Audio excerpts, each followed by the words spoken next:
paano magtanim ng kamote para maraming bunga. Ayan.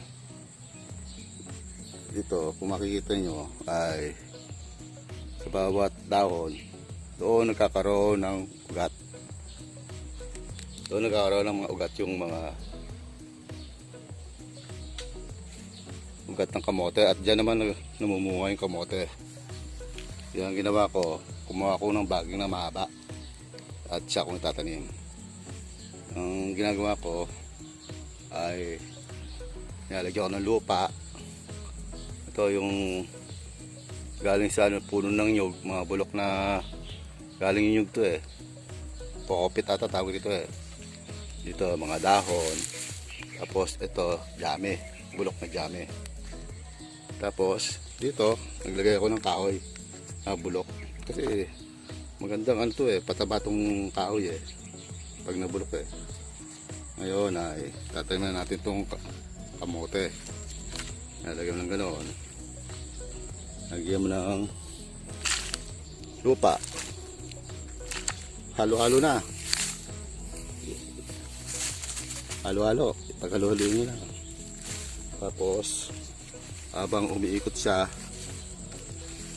ay habang paikutin mo yung baging, saka mo lalagyan ng mga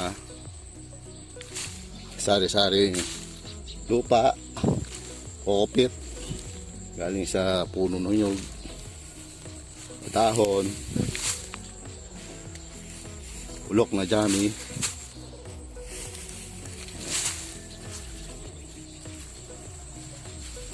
Tapos paikutin mo rin ganon.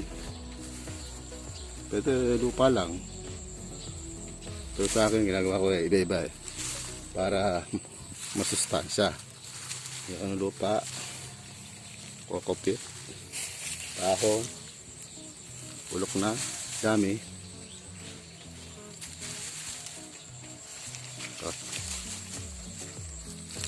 Pag natabunan na yung mga baging, ay iikot mo ulit. Iikot mo ulit yung baging. Bali tatlong sanga ang ginawa ko eh. Tabunan mo ulit ng lupa, kokopit, mga dahon, tapos bulok na jami,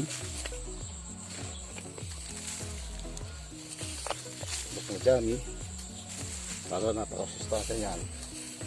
Yung sustansya kakainin ng kamote. Yan. Panghuli ay lupa.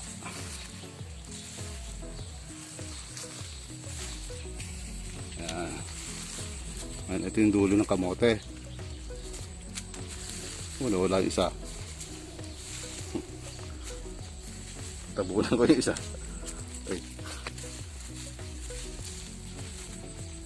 Ito dalawa na tira. Yan lang.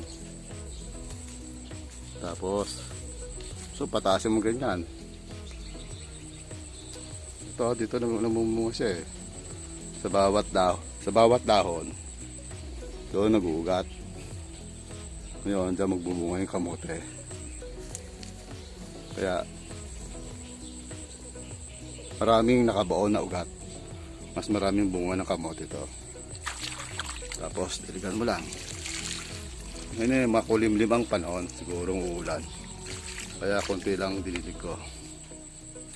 Yan lang. Yan lang kasimple.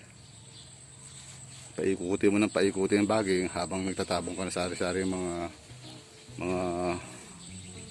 lupa, yung kokopit, bulok na jame, mga dahon-dahon.